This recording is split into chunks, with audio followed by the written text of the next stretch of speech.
ሰላም የተወደዳችሁ ተመልካቾቻችን ከሲዳማ ብሮድካስቲንግ ኮርፖሬሽን በየሳምንቱ ወደ ተወደዳችሁ ተመልካቾቻችን የሚደርሰው የጉርሻ ዝግጅታችን ላይ ደርሰናል። በዛሬው የጉርሻ ዝግጅታችን በርከት ያሉ እጅግ ሊያስተምሩ ሊያዝናኑ እንዲሁም ቁም ነገር ሊያስጨብጡ የሚችሉ በርከት ያሉ ጥያቄዎችን ይዘናል። ዛሬ በሐዋሳ ከተማ ቆንጆ ቆይታ ልናደርግ ከተሳታፊዎች ጋር ማራኪ ጊዜ ልናሳልፋለን። እናንተም በየቤታችሁ ሆናችሁ ስለምትከታተሉን ከልብ እናመሰግናለን። በዛሬው ዕለት እንግዲህ እችን ተወዳጇን የሲዳማ ብሮድካስቲንግ ኮርፖሬሽን ስካርፍ አብላጫ ምላሽ ለሰጠና አኩሪ ለሆነው ተሳታፊያችን ልንሸልም በእጃችን ይዘናል። ሌሎች ስጦታዎችም አሉ። እስከ መጨረሻው ድረስ አብራችሁን ቆዩ። ከምንጠይቃቸው ጥያቄዎች መካከል እያሰባችሁ እንድትቆዩ የአባትና የልጅ እድሜ ድምር 66 ነው። አባት ከልጁ በ40 ዓመት ይበልጣል። የእያንዳንዳቸው እድሜ ስንት ነው? እስቲ በየቤታቸው ናችሁ ይህንን ጥያቄ ሞክሩ። እስከ መጨረሻው ድረስ ፕሮግራሙ ወደ እናንተ በማድረስ እኔ ሚካኤል ጋሞ ከካሜራ ባለሙያ ዮሐንስ ዩዬ ጋር በጋራ በመሆን እንመጣለን። የትም እንዳትሄዱ፣ አብራችሁን ቆዩ።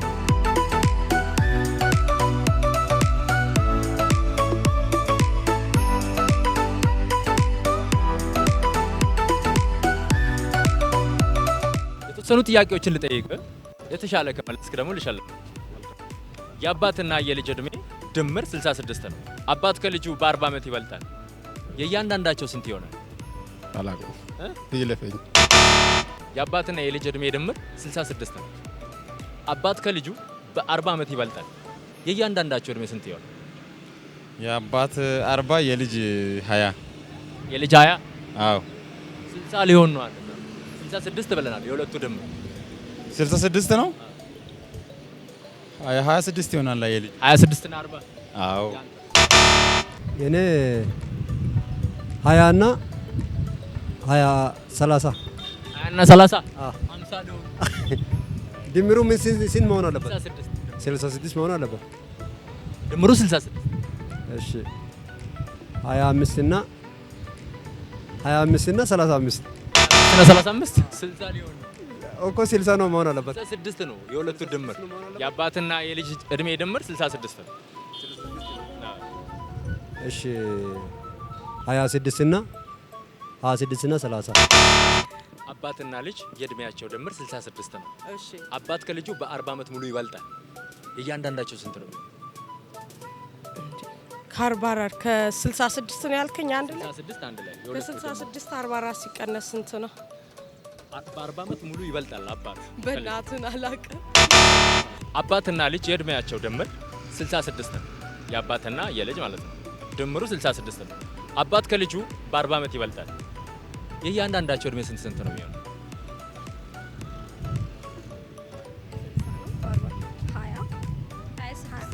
26 እና 40 እንደዛ 26 እና 40 እንደዛ ከሆነ አባት በ40 ሊበልጠው ይችላል። 20 እና 40 20 ኖ አይደለም። ልጅ የለውም። በደንብ ስማኝ ይህን ጥያቄ።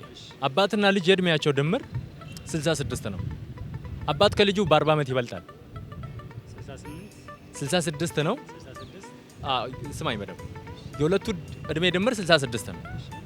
አባት ከልጁ በ40 ዓመት ይበልጣል። በ40 ዓመት ሙሉ ማለት ነው። የእያንዳንዳቸው እድሜ ስንት ነው? 26 የልጁ 40 ያባቱ። አባትና ልጅ የእድሜያቸው ድምር 66 ነው በአጠቃላይ ማለት ነው።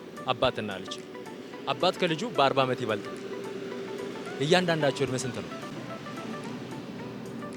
አባት ከልጁ በ40 ይበልጣል። እያንዳንዳቸው አጠቃላይ 66 ነው። እሺ አባት ከልጁ 40 ዓመት ይበልጣል። እያንዳንዳቸው እድሜ ስንት ቢሆን?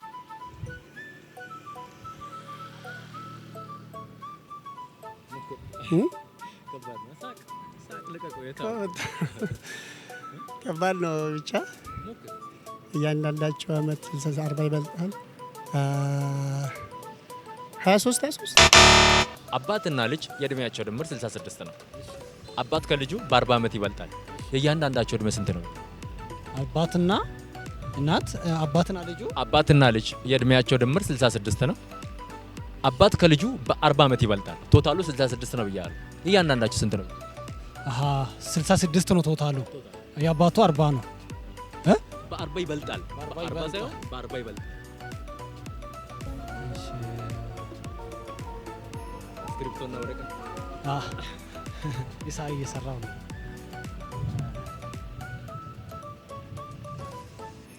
እያንዳንዱ ነው 40 ከዛ 26 የአባትና የልጅ እድሜ ድምር 66 አልኩሽ አይደል? አባት ከልጁ በ40 ዓመት ይበልጣል። የእያንዳንዳቸው እድሜ ስንት ይሆናል? አባት ከልጁ 40 ዓመት ይበልጣል። የሁለቱ 66 ነበረ። አይ ቲንክ የልጁ 26 ማለት ነው። የልጁ 26 ያ የአባት 40 ነው። እንደዛ ከሆነ በ40 ይበልጣል። 26 ዓመቱ ነው ልጁ። አባት ደግሞ 40 ነው። በ40 ሊበልጥ አይችልም። አሻሺ አባትና ልጅ የእድሜያቸው ድምር 66 ነው። አባት ከልጁ በ40 ዓመት ይበልጣል። የእያንዳንዳቸው እድሜ ስንት ነው? በ40 ዓመት ይበልጣል። 16 26 እና 40 ናቸው። ያው የእያንዳንዳቸው ስንት ቢሆን ነው እንደዛ? የእያንዳንዳቸው 16 እና 40። አባትና ልጅ የእድሜያቸው ድምር 66 ነው፣ የሁለቱ ማለት ነው። አባት ከልጁ በ40 ዓመት ይበልጣል። የእያንዳንዳቸው እድሜ ስንት ነው? እስኪ ብቶ የሁለቱ ድምር 60 ነው። 66 የሁለቱ ድምር 66። አባትየው በ40 ይበልጣል። ኦኬ 66 40 ሲቀነስ 66 ነው። አባትና ልጅ የእድሜያቸው ድምር 66 ነው። አባት ከልጁ በ40 ዓመት ይበልጣል። የእያንዳንዳቸው እድሜ ስንት ነው? ስክሪፕቶ ልታወጣ ነው?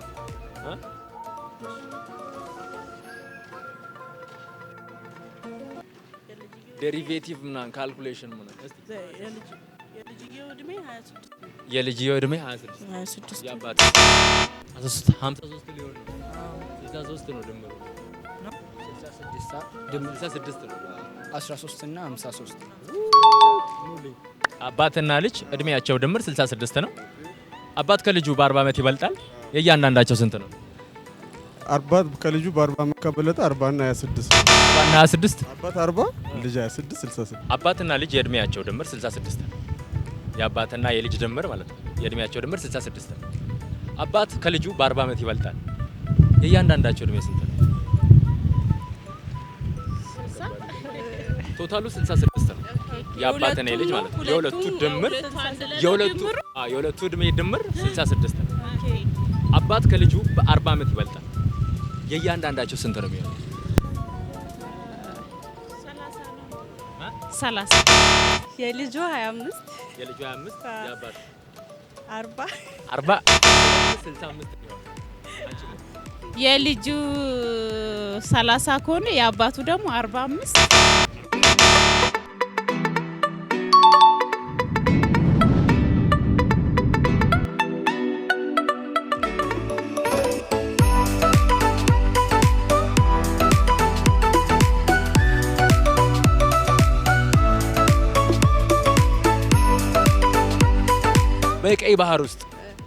በቀይ ባህር ውስጥ ጥቁር ድንጋይ ብትይ ድንጋዩ ምን ይሆናል? ቀይ ባህር ውስጥ ጥቁር ነው። ሌላ ጥቁር ነው። ቀይ ባህር ውስጥ ጥቁር ድንጋይ ብትይ ምንድነው ድንጋዩ? ጥቁር ነው። ቀይ ባህር ውስጥ በቀይ ባህር ውስጥ ጥቁር ድንጋይ ብትል ድንጋዩ ምን ይሆናል? ይረጥባል፣ ይሰምጣል። በቀይ ባህር ውስጥ ጥቁር ድንጋይ ብትሉ ድንጋዩ ምን ይሆናል? ጥቁር ነው። ያው ጥቁር ድንጋይ በቀይ ባህር ውስጥ ጥቁር ድንጋይ ብትሉ ድንጋዩ ምን ይሆናል? ቀይ ይሆናል እንጂ። በቀይ ባህር ውስጥ ጥቁር ድንጋይ ብትል ድንጋዩ ምን ይሆናል? ድንጋይ ነው። ድንጋይ ነው። ድንጋይ በቀይ ባህር ውስጥ ስትጥለው ድንጋዩ ምን ይሆናል? ድንጋይ ነው የሚሆነው። በቀይ ባህር ውስጥ ጥቁር ድንጋይ ብትወረውር ድንጋዩ ምን ይሆናል? ጥቁር ድንጋይ ቀይ ባህር ውስጥ ብትላ ይሰምጣላ፣ ቀይ ይሆናል። በቀይ ባህር ውስጥ ጥቁር ድንጋይ ብትል ድንጋዩ ምን ይሆናል? ጥቁር ነው የሚሆነው። ጥቁር። በቀይ ባህር ውስጥ ድንጋይ ብትወረውሩ ድንጋዩ ምን ይሆናል? ጥቁር እዛው ይሆናል። ጥቁር የሆነ ግን የሚሆነው ነገር አለ። ውሃ ውስጥ ጥቁር ድንጋይ ስት እኔ የሚንሳፈፍ ይመስላል። በቀይ ባህር ውስጥ ጥቁር ድንጋይ ብትል ድንጋዩ ምን ይሆናል? ጥቁር ነው። አዎ፣ አይ ጥቁር ነበረ መጀመሪያ። በቀይ ባህር ውስጥ ጣልከው ምን ይሆናል? ድንጋይ አይቀየርም። ቀይ ባህር የተባለው ውሃው ቀይ ስለሆነ ነው እንዴ? በቀይ ባህር ውስጥ ጥቁር ድንጋይ ብትወረውሩ እና ብትከቱ ምን ይሆናል? ጥቁር ድንጋይ በቀይ ባህር ውስጥ ብትጥሉ ድንጋዩ ምን ይሆናል? ይረጥባል እንጂ ምንም አይሆንም።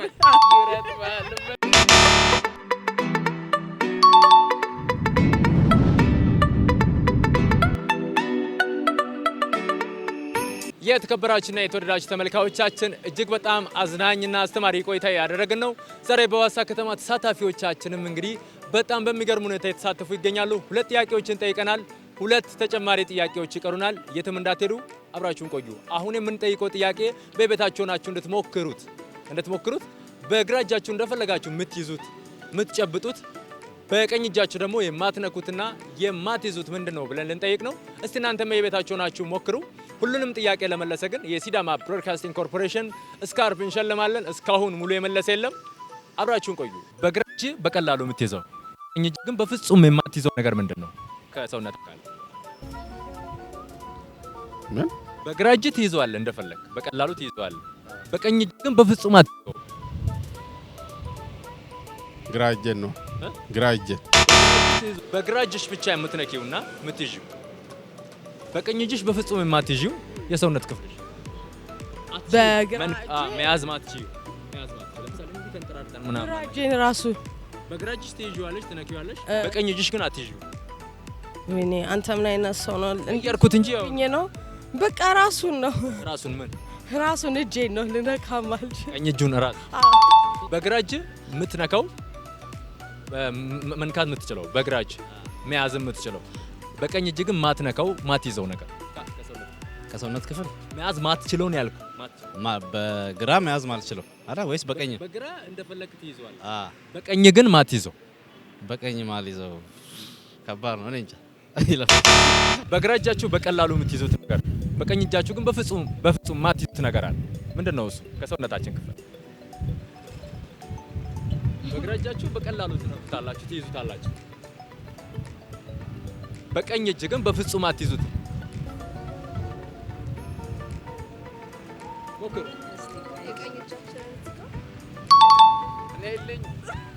በግራ እጅ እንደፈለክ ትይዘዋለህ፣ ትነካዋለህ።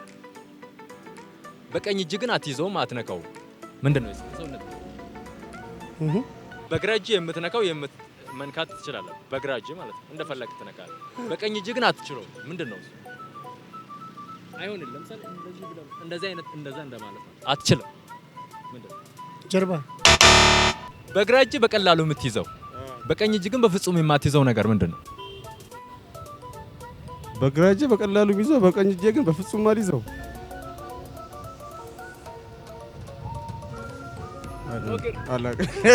አላቅም፣ ይቅርታ። በግራ እጅ ትነካዋለህ፣ ትይዘዋለህ። በግራ እጅ ትይዘዋለህ፣ ትነካዋለህ። በቀኝ እጅ ግን በፍጹም ልትይዘው ልትነካው ማትችለው። በግራ እጅ የሚይዘው ትይዘዋለህ፣ ትነካዋለህ። ሰውነት ክፍል ነው። በቀኝ እጅ ግን መያዝ አትችልም። በቃ እሱን ምንድነው? በግራ እጃችሁ በቀላሉ የምትይዙት በቀኝ እጃችሁ ግን በፍጹም የማትነኩት የሰውነታችሁ ክፍል። ይሄን ለመለሰን የሚሻለው በግራ እጃችሁ በቀላሉ ትነኩታላችሁ፣ ትይዙታላችሁ። በቀኝ እጃችሁ ግን በፍጹም አትይዙት። የቀኝ እጅ መታጠፊያ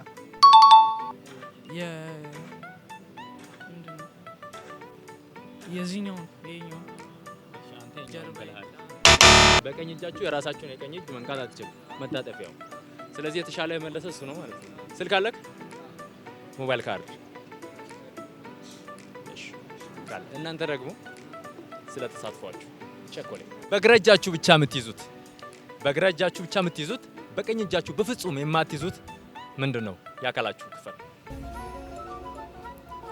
በግራ እጅ የሚያዝ በቀኝ መያዝ። በግራ እጅሽ ብቻ ትይዣለሽ፣ በቀላሉ ትይዣለሽ፣ በግራ እጅሽ ማለት ነው። በቀኝ ግን በፍጹም አይያዝልሽ። የሆነ ቀለል ያለው ከሰውነት ክፍላችን በግራ እጃችን ቀለል አድርገን እንይዘዋለን፣ በግራ እጃችን ማለት ነው። በቀኝ እጅ ግን በፍጹም አንይዘው።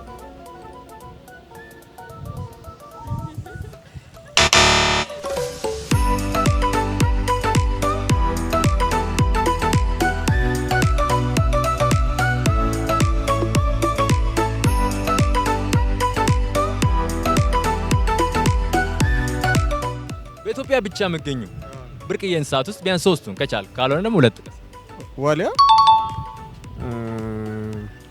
ጭላዳ ዝንጀሮ፣ ቀይ ቀበሮ።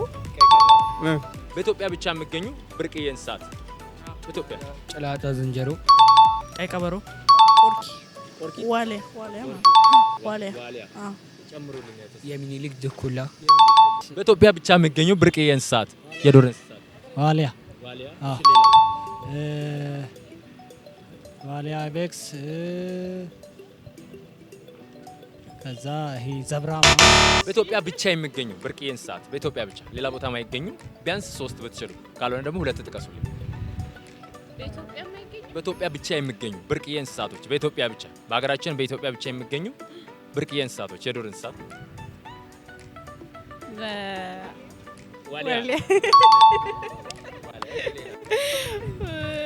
ሌላ ነበረ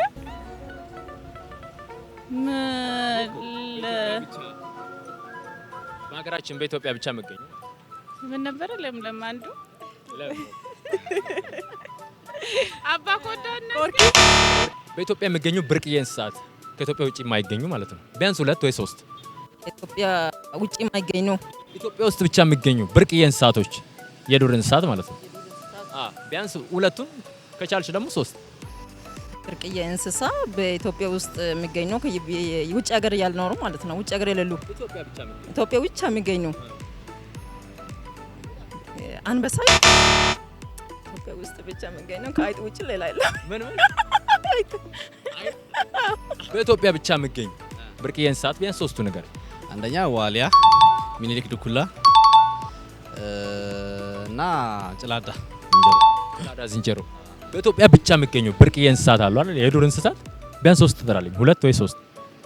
በኢትዮጵያ ውስጥ የሚገኘው በኢትዮጵያ ብቻ የሚገኙ ብርቅዬ ያሉ እንስሳት ሌላ ዓለም ላይ የማይገኙ ማለት ነው።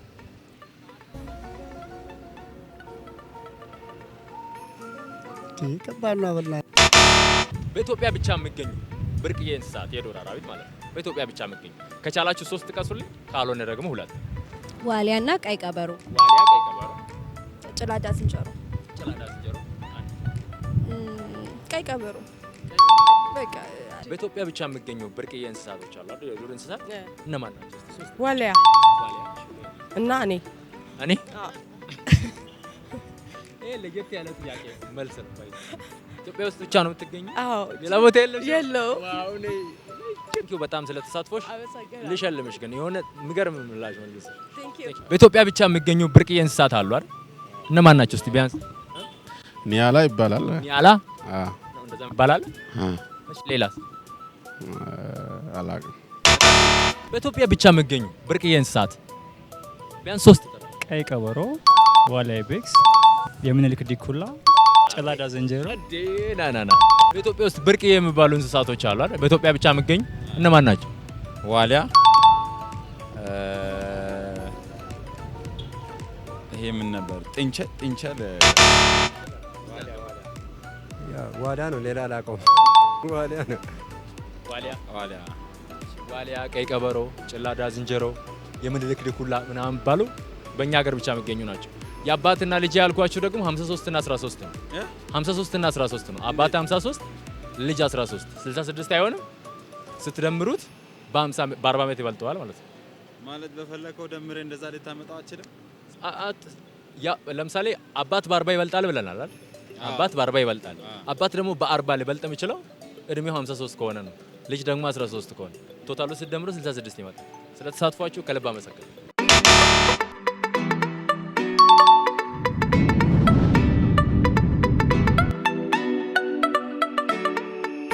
የተወደዳችሁና የተከበራችሁ ተመልካቾቻችን በዛሬው ዕለት እንግዲህ በሐዋሳ ከተማ ዞር እያለን እንግዲህ ለጉርሻ ዝግጅታችን አንዳንድ ጥያቄዎችን የጠየቅን ከተሳታፊዎች ጋር ቆንጆ ቆይታ አድርገናል ማለት ነው። ተሳታፊዎችም እንግዲህ በርከት ያለ እጅግ በጣም አዝናኝና አስተማሪ ቆይታ አድርጓል ከኛ ጋር።